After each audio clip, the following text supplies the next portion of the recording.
Welcome to Echoes Beyond Ink, a channel dedicated to words that bring joy to us and weave magic in our lives. Today we are reading The Last Dream of Old Oak, a fairy tale by Hans Christian Andersen. He is a Danish author and has written plays, travelogues, novels and poems. However, he is best remembered for his fairy tales.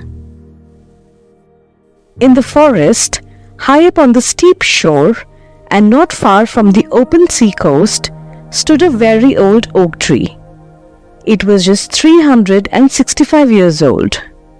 But that long time was to tree as the same number of days might be to us.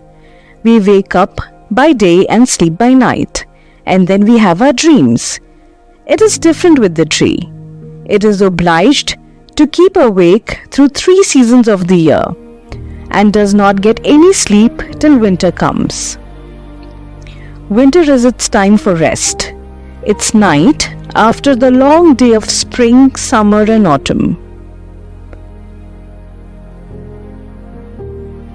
On many a warm summer, the ahimra, the fly that exists only for a day, had fluttered about the old oak, enjoyed life and felt happy, and if for a moment, one of the tiny creatures rested on one of his large fresh leaves, the tree would always say, "Poor little creature, your whole life consists only of a single day. How very short! It must be quite melancholy." "Melancholy? What do you mean?" the little creature would always reply. "Everything around me is so wonderfully bright and warm and beautiful that it makes me joyous. But only for a day, and then it is all over." "Over?" repeated the fly. "What is the meaning of all over? Are you all over too?" "No, I shall very likely live for thousands of your days, and my day is whole seasons long." "Indeed it is long that you can never reckon it out." "No? Then I don't understand you. You may have thousands of my days, but I have thousands of moments in which I can be merry and happy." "Does all the beauty of the world cease when you die?" "No," replied the tree. "It will certainly last much longer, infinitely longer than I can even think of." "Well then," said the little fly, "we have the same time to live. Only we reckon differently." And then the little creature danced and floated in the air, rejoicing in her delicate wings of gauze and velvet, rejoicing in balmy breezes, laden with the fragrance of clover fields and wild roses, elder blossoms and honeysuckle, from the garden hedges, wild thyme, prime roses and mint.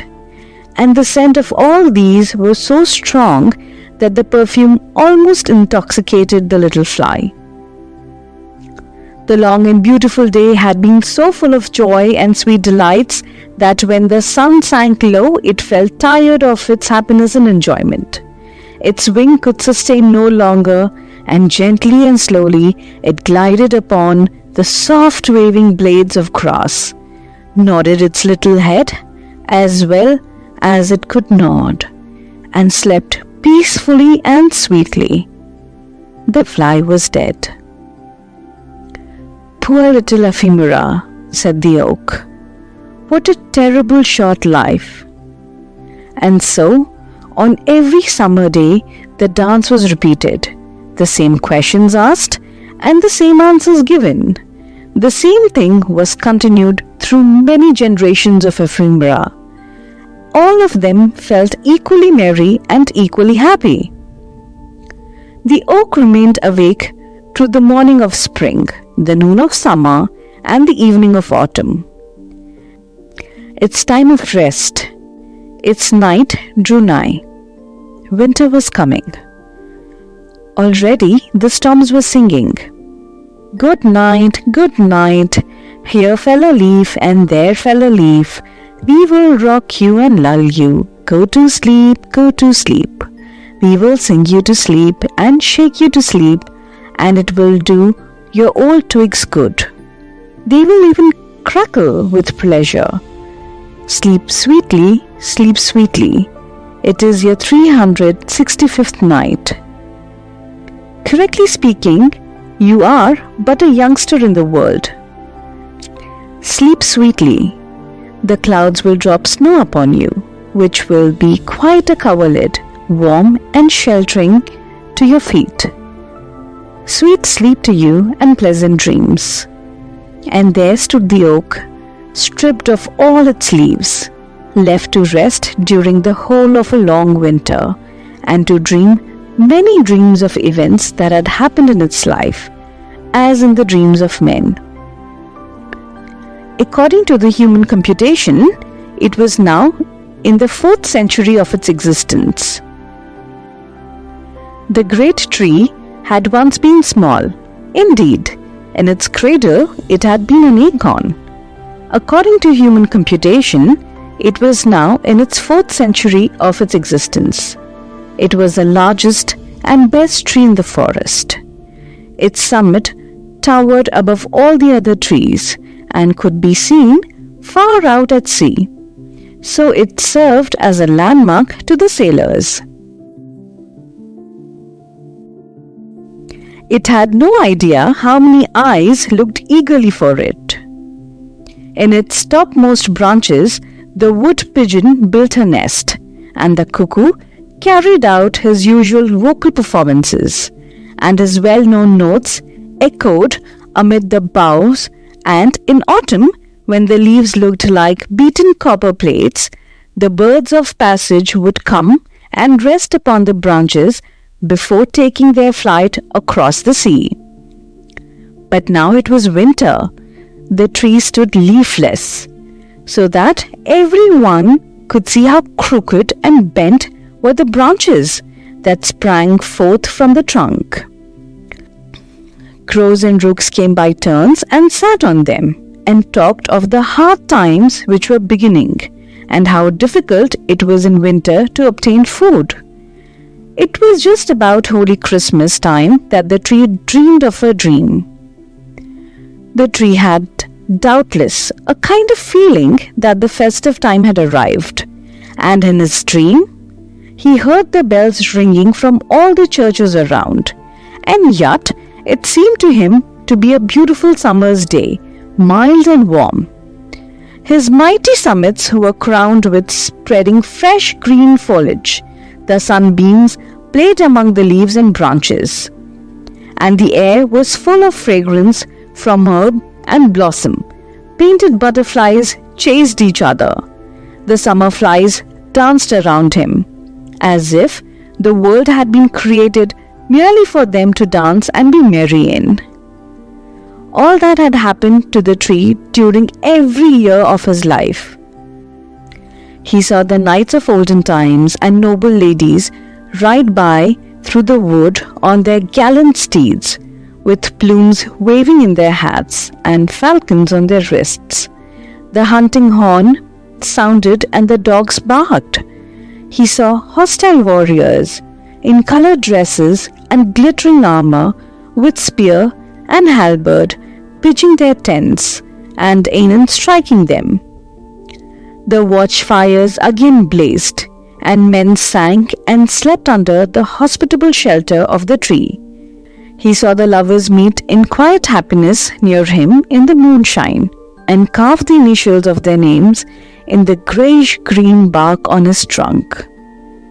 Once, but long years had intervened since then. Guitars and harps had been hung on his boughs by merry travellers. Now they seemed to hang there again, and he could hear their marvellous tones. The wooden pigeons cooed as if to explain the feeling of the tree, and the cuckoo called out to him how many summer days he had yet to live.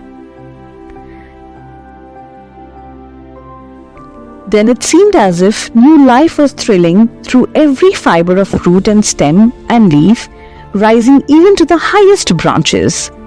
The tree felt itself stretching and spreading out, while through the root beneath the earth ran the warm vigor of life. As he grew higher and still higher with increased strength, his topmost boughs became broader and fuller, and in proportion to his growth, so was his self-satisfaction increased, and with it arose a joyous longing to grow higher and higher, to reach even to the warm, bright sun itself. His topmost branches pierced through the clouds, which floated beneath them like troops of birds of passage, or large white swans.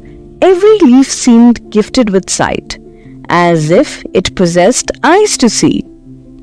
The stars became visible in broad daylight, and large and sparkling like clear and gentle eyes. They recalled to the memory the well-known look in the eyes of a child, or in the eyes of lovers who had once met beneath the branches of the old oak. These were wonderful and happy moments for the old tree, full of peace and joy, and yet, amidst all this happiness, the tree felt a yearning, longing desire that all the other trees, bushes, herbs, and flowers beneath him might be able to rise higher as he had done, and to see all the splendor and experience the same happiness. The grand, majestic oak could not be quite happy in the midst of this enjoyment, while all the rest, both great and small, were not with him. And this feeling of yearning trembled through every branch, through every leaf, as warmly as if they had been the fibers of a human heart. The summit of the tree waved to and fro, and bent downwards as if, in a silent longing, he sought for something. Then there came to him the fragrance of thyme, followed by the more powerful scent of honeysuckle and violets, and he fancied he heard the note of cuckoo. At length his longing was satisfied. Up through the clouds came the green summits of the forest trees, and beneath him the oak saw them rising and growing higher and higher. Bush and herb shot upward, and some even tore themselves up by the roots to rise more quickly. The birch tree was the quickest of all. Like a lightning flash, the slender stem shot upwards in a zigzag line, the branches spreading around it like green gauze and banners. Every native of the wood, even to the brown and feathery rushes, grew with the rest, while the birds ascended with the melody of song. On a blade of grass that fluttered in the air like a long green ribbon sat a grasshopper, cleaning his wings with his legs. Beetles hummed, the bees murmured, the birds sang. Each in his own way, the air was filled with sounds of song and gladness. But there was this little blue flower that grows by the water, asked the oak. And the purple bellflower and the daisy? You see, the oak wanted to have them all with him. Here we are here, sounded in voice and song. But the beautiful thyme of last summer, where is that? And the lilies of the valley, which last year covered the earth with their bloom, and the wild apple tree with its lovely blossoms, and all the glory of wood, which has flourished year after year. Even what may now be sprouted forth could be with us. We are here, sounded voice higher in the air, as if they had flown there beforehand. Why, this is beautiful, too beautiful to be believed, said the oak in a joyful tone. I have them all here, both great and small. Not one has been forgotten. Can such happiness be imagined? It seemed almost impossible. In heaven, with the eternal God, it can be imagined, and it is possible, sounded the reply through the air. And the old tree, as it still grew upwards and onwards, felt that his roots were loosening themselves from earth. "It is right so, it is best," said the tree. "No fetters hold me now. I can fly up to the very highest point in light and glory, and all I love are here with me. Both small and great, all are here." Such was the dream of the old oak. While he dreamed, a mighty storm came, rushing over land and sea. At the holy Christmas time, the sea rolled in great billows towards the shore. There was cracking and crushing heard in the tree. The root was torn from the ground, just at the moment when his dream he fancied it was being loosened from the earth. He fell. His 365 years were passed as the single day of the ephemera. On the morning of Christmas Day, when the sun rose, the storm had passed. From all the churches sounded the festive bells, and from every hearth, even the smallest hut, rose the smoke into the blue sky, like the smoke from the festive thanks offering on Druids' altars. The sea gradually became calm, and on board a great ship that had withstood the tempest during the night, all the flags were displayed as a token of joy and festivity. "The tree is down, the old oak, our landmark on the coast," exclaimed the sailors. "It must have fallen in the storm of the last night. Who can replace it? Alas, no one." This was a funeral oration over the old tree. Short, but well meant. There it lay, stretched on the snow-covered shore, and over it sounded the notes of a song from the ship, a song of Christmas joy and of redemption of the soul of man, and of eternal life through Christ's atoning blood. "Sing aloud on the happy morn, all is fulfilled, for Christ is born. With songs of joy let us loudly sing, hallelujahs to Christ our King." This sounded the old Christmas carol, and everyone on board the ship felt his thoughts elevated through the song and the prayer, even as the old tree had felt lifted up in its beautiful dream on that Christmas morn.